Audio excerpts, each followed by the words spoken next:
Le Mont-Saint-Michel également, et puis vous êtes attaché à des personnages de l'histoire qui sont généralement un peu oubliés, notamment Bayard, Mandrin.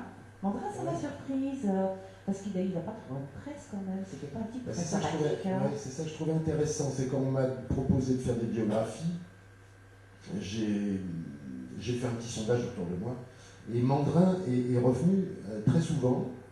On disait toujours le Robin des Bois français. Et en fait, voilà.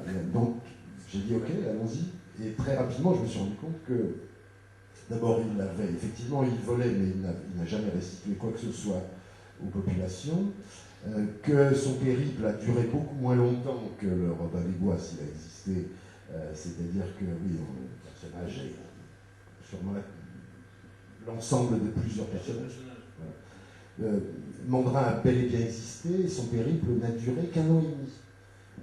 Alors que la légende pourrait faire penser qu'il y a une dizaine d'années de périple et de vol, etc.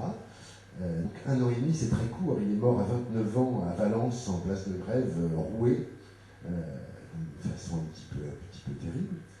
Et il n'a jamais non plus volé, mais il était contrebandier, et lui-même s'appelait capitaine général de la contrebande.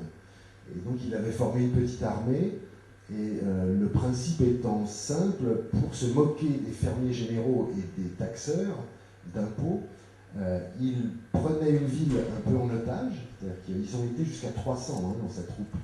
Donc Bourg-en-Bresse, par exemple, a été prise d'assaut, neutralisée au niveau des gardes, et pendant 48 heures, parce qu'il allait très vite, ça il avait compris, c'est un peu comme les braquages de fourgons, il faut aller très vite pour ne pas se faire prendre. Donc il restait 24 heures, 48 heures au maximum. Il vendait, donc il ne volait rien, il vendait ses produits de contrebande, c'est-à-dire soieries, tabac, et ce qu'on appelait les indiennes, les tissus d'Extrême-Orient ou d'Orient.